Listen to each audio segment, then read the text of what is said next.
This video is made possible by Second Call Defense. Second Call Defense provides immediate, upfront legal protection for a member who is forced to use any legal weapon for self-defense. So protect yourself today with Second Call Defense. I did.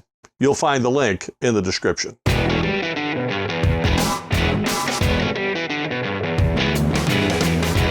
Hi, I'm Joel Persinger. I'm the Gun Guy. Thank you very much for all of your support of GunGuyTV and everything you do to help this channel stay going.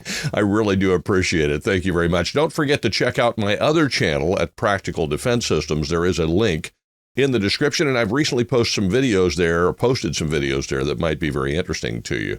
Today, I wanted to have an interview with Cam Edwards from Cam & Company and Bearing Arms to talk about where we've had some great victories and the victories that we have on the horizon. And the reason I wanted to do that is with all the news that's going on everywhere that seems negative, the whole Ukraine thing that you can never get away from, and all the negative news about our country, the direction it's headed, and even our Second Amendment sometimes we can seem like we're losing all the time. I wanted to show you that we're not losing all the time, and in fact, where the Second Amendment is concerned, we're moving steadily in the right direction. Not as fast as we'd like, I agree, but we're moving in the right direction, and Cam and I are going to talk about that at length. So my hope is that this interview will encourage the tar out of you. That's really the goal.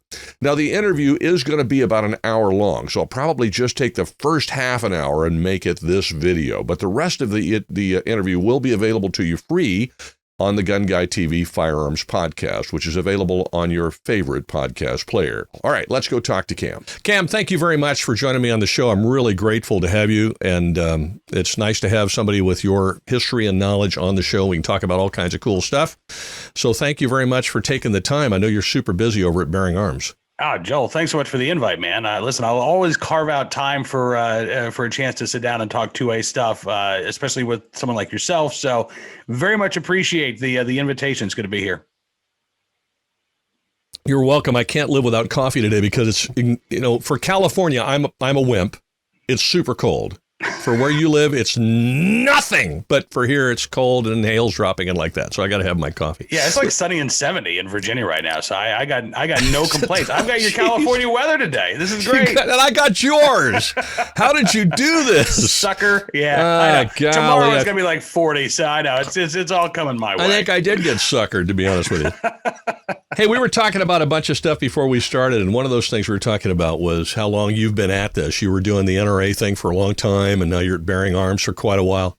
I'm kind of curious because I think you've been really focused on this more intently than I have for a much longer period of time. What are you seeing? I mean, have we made progress over that period of time as opposed to where we were when you started and where we are now? Yeah. I mean, it might say something about how long I've been covering this topic because, on a daily basis, I've been covering Second Amendment news and information since 2004. And, looking back at where we were when I started at what was at the time NRA news, listen, when we've made huge strides, that was a pre-Heller world, right? So in 2004, the Supreme Court, the last word from the court on our right to keep and bear arms was the Miller case from the 1930s. So the fact that we now have Heller and McDonald and the Catano guidance, coming from the Supreme Court, those three things alone, I think, are a major improvement just in terms of the legal status of our Second Amendment rights. Obviously, we're not where we need to be. This is still a work in progress in terms of, the legal wins that we've gotten, but those three cases alone have put our right to keep and bear arms, I think, on a footing that didn't exist in 2004, where, the argument from gun control advocates was simply, it's not a real right. You guys are misreading the Constitution. You're making this all up. Well, no, and we knew that they were wrong at the time, but it is nice to have the opinions in McDonald and Heller and Catano to point to and say, no, see, look, Second Amendment actually means what it says. I think it's important to do this because, as we were talking about before, we can get so easily stuck in now. Mm-hmm. And we forget that we've made all this progress because honestly, where we are now is not where we want to be. You just said that, but yeah, it's not as if we've accomplished absolutely nothing. I know in my own state, while we've had an awful lot of terrible gun laws passed in that period of time, the concealed carry picture here has changed dramatically to the point where even though the sheriffs have to get a reason from you because that's the way the state law is written, I think of the 58 counties, 54 roughly issue. I mean, they're as close to shall issue as they can legally be. So we've made progress, I think. We have. And I think the right to carry is actually one of those areas where we've made significant strides. Even back in 2004, majority of the states were shall issue. But, I remember covering Wisconsin's a fight to become a shall issue state. Certainly the legal fight in Illinois, which came about as a result of a lawsuit, right? I mean, it was litigation that led to legislation. And Illinois becoming a shall issue state. And what's fascinating to me about this, Joel, is, again, when you talk about the success stories, when it comes to the right to carry, this country has moved in one direction. We have moved towards full recognition of this right. There's not been a single state across the country that's gone back from shall issue to may issue. No state has repealed constitutional carry. We now have 21 constitutional carry states, whereas when I started covering this issue, we had one, right? We had Vermont, and that was it. And again, none of those states have gone back and said, "Whoa, what were we doing? Okay, this is crazy. Now let's go back to the way it was." So that alone, the fact that we now not only have more than 20 million Americans, according to the Crime Prevention Research Center, who are active concealed carry licensees, but we have, again, millions of other Americans who are lawfully carrying without the need for a government issued permission slip. That's huge. That's huge. If you had told, the average gun owner in 2004, hey, guess what? Less than 20 years from now, almost half the country, you're not even going to need to have a permit in order for you to legally carry your gun. I don't think many gun owners would have believed you, but that is the reality on the ground. And again, I think all of the momentum right now is towards that full recognition of the right to carry. As you say, even in California, majority of the counties are de facto shall issue. The problem is that the big population centers are still resisting, right? And that's where I hope that the Supreme Court's going to come in with the Bruin case and provide that floor, right? I don't think the Supreme Court's going to come out and say, listen, shall issue carry laws, they're unconstitutional too. It's constitutional carry or bust. I don't think that's going to happen. But what I do think we're going to see from the court is language that removes these good cause requirements, these justifiable need requirements, because your good cause to carry a firearm in self-defense is your right to do so. And I think that within 6 months, I think it's probably going to be late June by the time we see that Bruin decision come down. But I think that's what we're going to get from the court this year. I tend to agree. I really do. What do you say to the person who says, yeah, okay, fine, that's all right, but it's not happening. It's not enough fast enough? I mean, I'd say welcome to politics. Look at any issue out there and tell me who's satisfied. What special interest group has, folded up its tent because it said, we got everything we wanted, right? We're always working to make progress because there are always people who are pushing back and trying to take us backwards. So I don't know that our fight is ever going to be finished, but because look, the Bloombergs of the world, the Moms Demand Actions, they're not going away. But we have made undeniable ground over the past 20 years. And I see no reason why we can't continue to make progress, particularly given the number of new gun owners that we're seeing come in. I don't know about you, but I'm excited to know that there are people who don't look like me, who don't think like me, who don't even vote like me, who are embracing not only their right to own a gun, but they're getting active and engaged in activism. And they're actually reaching out on the left and they're trying to change Democrats' minds about gun control laws.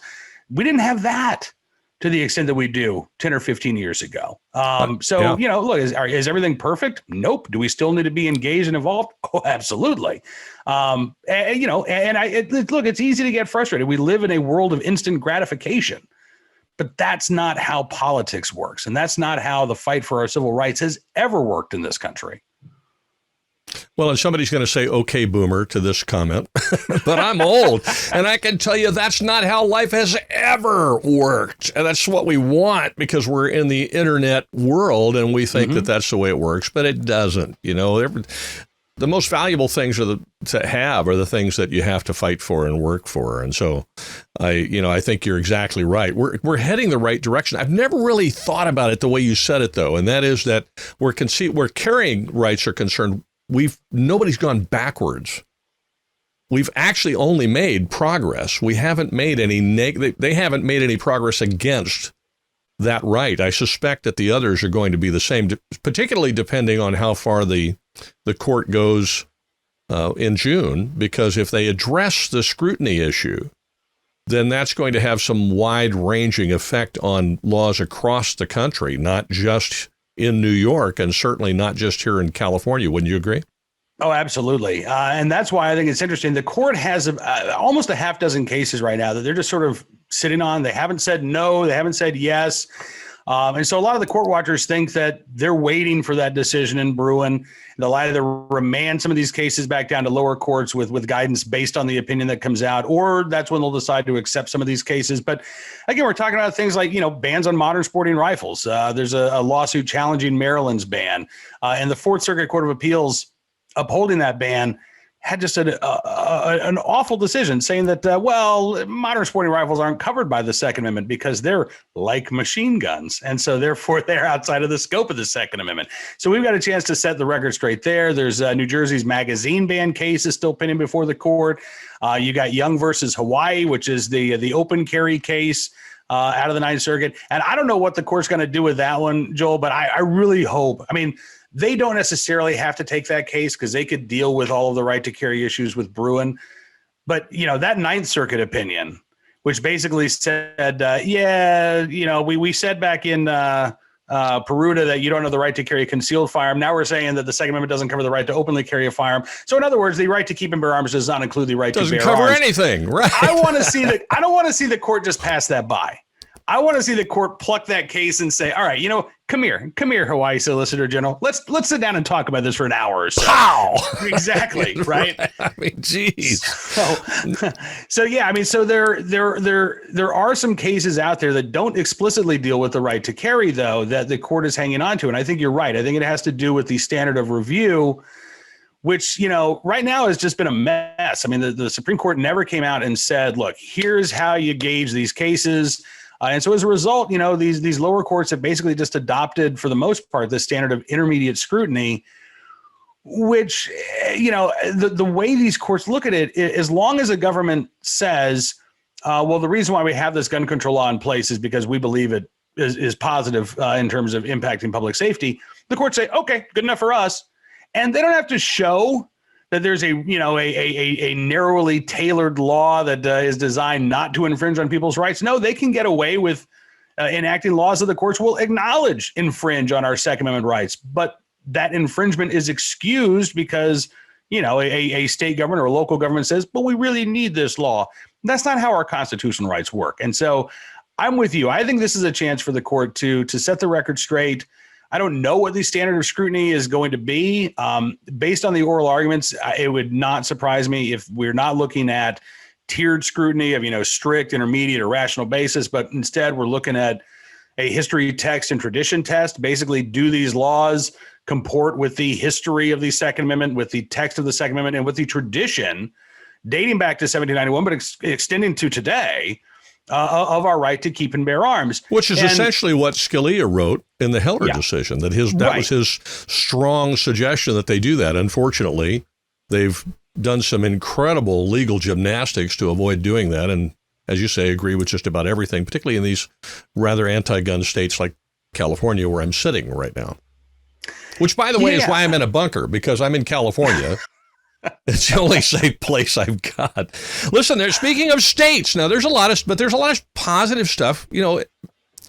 I get the question all the time, and it almost always relates to what's going on at the federal level. And a lot of that, I think, is because people are in California in particular are hoping that the federal stuff is going to save us in California. But when you start looking at the states on aggregate, there's a lot of wins there, and there's a lot of positive things going on there, wouldn't you say? Absolutely right. Yeah. And, unfortunately, like at the federal, fortunately and unfortunately, there's not a ton going on at the federal level, right? Like no gun control law is getting through Congress right now. So in terms of new legislation, we don't really have to worry about that. It's the regulations coming in from the executive branch and from, agencies like the ATF that we have to be concerned about. It's the litigation side, it's the court side. But you're right, at the state level, I mean, look, we just talked about it, the number of constitutional carry states, 21 constitutional carry states across the country. Last year, there were 15. I mean, we had 6 states adopt constitutional carry just in 2021. This year, I think we have the potential for 5 more states to do so. I think we have a really good shot at least 3 of these states becoming constitutional carry states. I'm a little concerned about a couple of these states, but again, we're seeing tremendous progress, not only in the right to carry, but you're looking at, there's some bills that are coming out that I think are really interesting. Going after anti-gun banks, for example. We go back to the Obama administration and Operation Choke Point, which was this DOJ initiative to basically get banks to stop doing business with, not only the firearms industry, but payday lenders, other disfavored industries. And, the DOJ and the FDIC ultimately told these banks, like, listen, you can work with these companies, but if you do, you sure open yourself up to a lot of legal scrutiny. And so a lot of these banks just said, well, nope, not going to do it. Other banks like Citi and Bank of America decided on their own to, sort of go woke and adopt these corporate gun control policies, saying we won't do business with companies that sell modern sporting rifles or manufacture modern sporting rifles. Well, now you're starting to see states like Texas.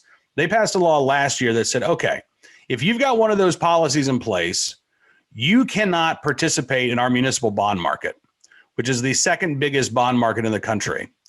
And we actually, at first, I'll be honest with you, I mean, I didn't know what kind of impact it would have, but we have seen banks actually reach out and say, okay, take a look at our policies now, right? We, Citibank, Jamie Dimon actually tried to say, we don't have any policies like that on the book.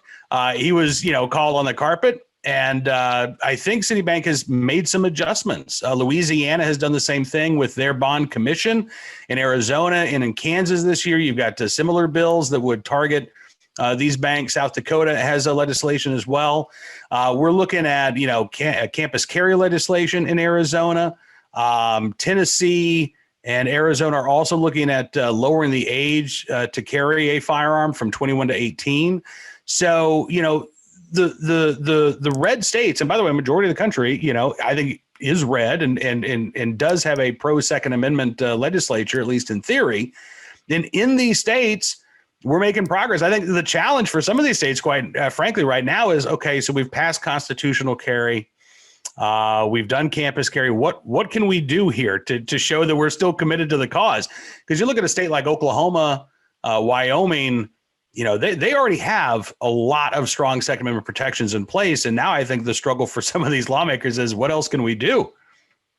Well, in Arizona, I mentioned to you that my wife and I have a ranch property there. Mm-hmm. And so we call ourselves Calazones. In Arizona, it's not only a constitutional carry state, it's a Second Amendment sanctuary state. And before it became a Second Amendment sanctuary state, many of the counties had adopted that already. Nevada County, Pima County, Apache County, and so on. And so you're right. I mean, at some point you're going, everything is legal. What do we do now? And it's interesting when you if I talk to the California Rifle and Pistol Association or Gun Owners of California here in California, they're focused mightily on the legislative issue, the fight for the Second Amendment, and so on. If I talk to the associations in Arizona, they're focused on training and hunting and like that. And maybe 10% of their time is focused on this other stuff because they don't have the fight to fight.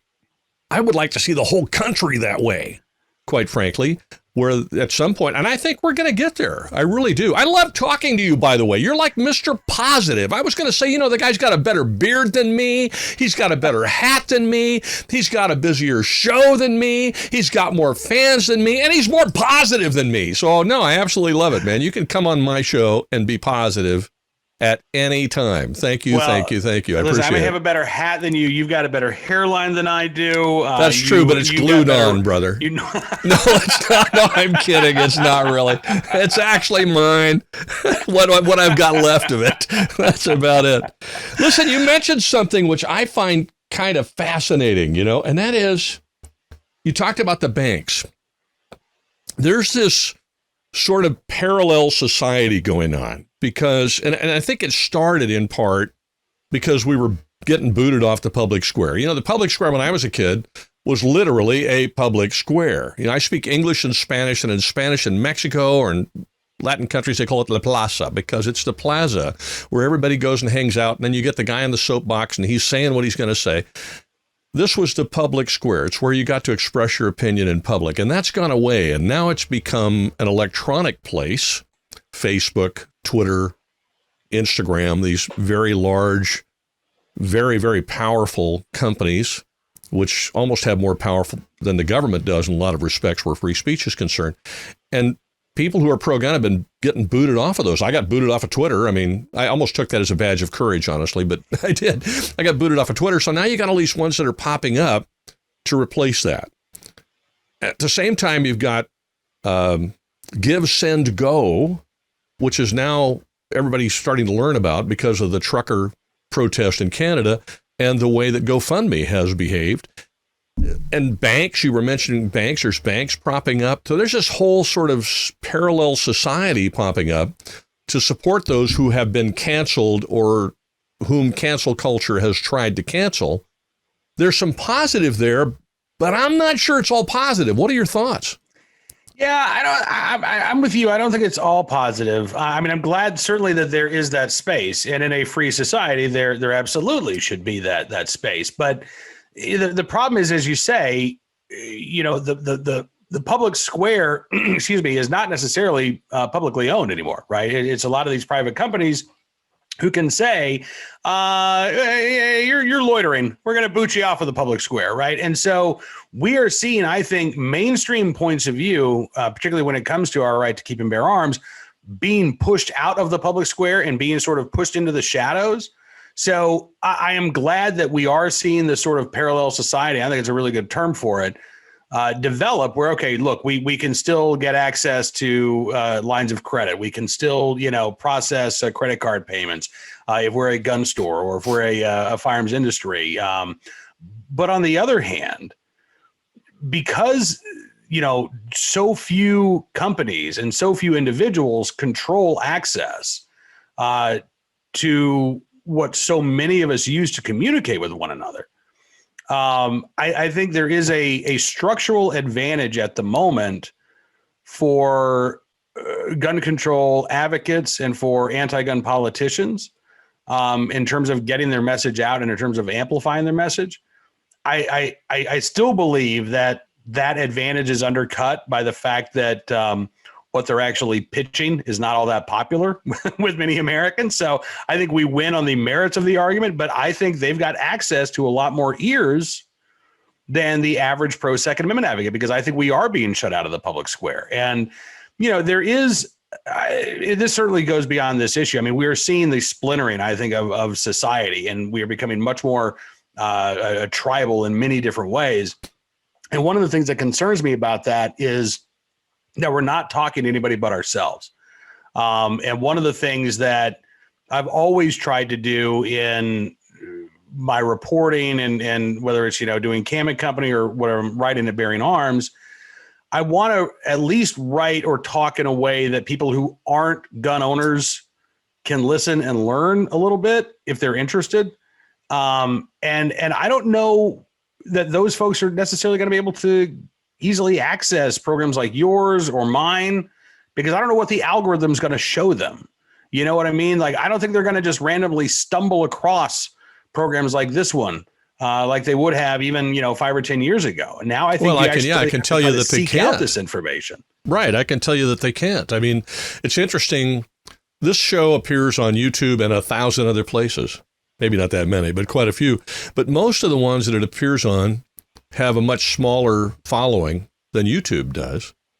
But YouTube has put a brick on my head in the last 6 months, and cut my viewership down to because they don't promote the videos that much anymore.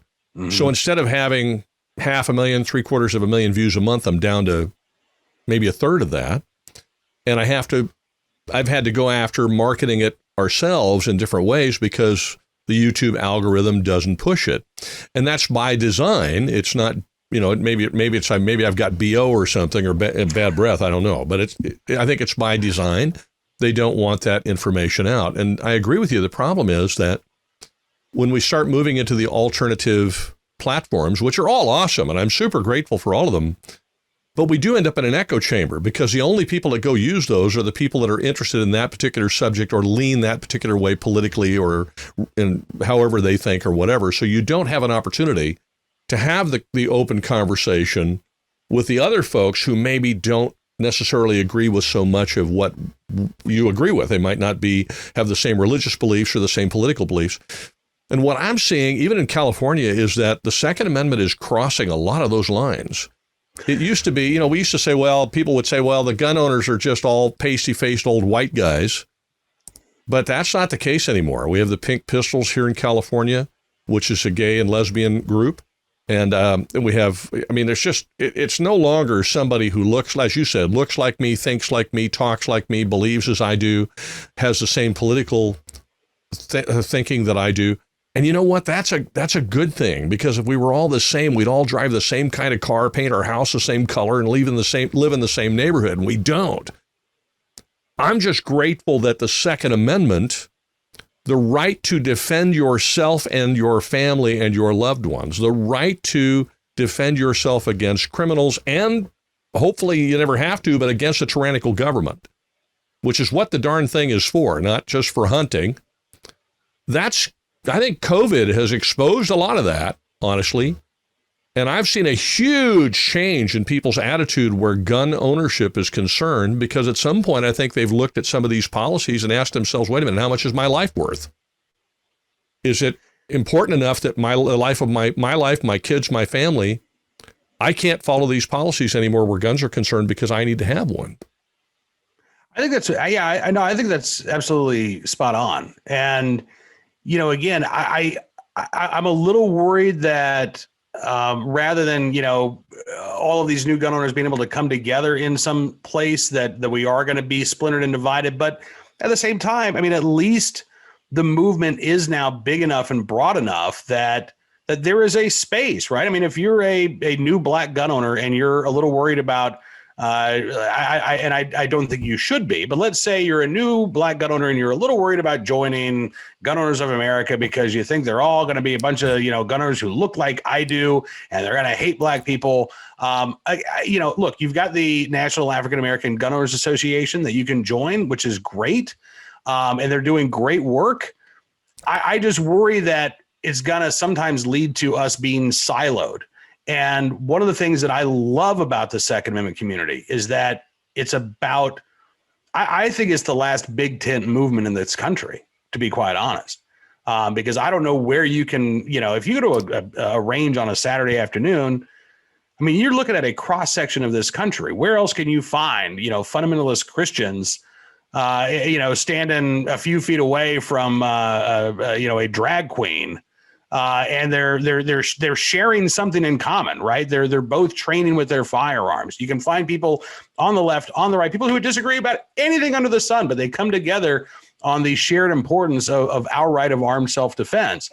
And that to me is really unique in this country. And so one of the things that I really want to do is figure out a way to use the technology that we have to sort of break down these artificial barriers that companies like YouTube or Twitter or Facebook want to put up, because they want us to be isolated. They want us to be siloed. And I think that's the worst thing ever. So, I look at guys like Tony Simon with Diversity Shoot and Second Amendment for Everybody. Like, Tony's my hero, because Tony's actually getting out there, on the ground, and he's putting on these events where it's just show up, have fun. And, we're all going to be on the same page when it comes to our right to keep and bear arms. I think we need to see more of that, because I think that makes our community stronger. And even if, even if you've got lefties who I would disagree with on 90% of the issues, if I can agree with them on one or two pro Second Amendment bills and we can work together on those things, Let's do it. Thank you very much for sticking with me through the entire interview. I hope it was encouraging. I do urge you to listen to the rest of it on the GunGuyTV Firearms podcast. Cam and I got into some very interesting subjects that may be very interesting to you. I'd be surprised if they're not, particularly with the news today about Russia attacking Ukraine and all this other stuff that's so nasty going on in our world, in our country. The rest of the podcast is incredibly encouraging, so I urge you to listen to it. You'll find it again at the GunGuyTV Firearms podcast on your favorite podcast player and also on Rumble as I get them all uploaded. So give me a little time where that's concerned.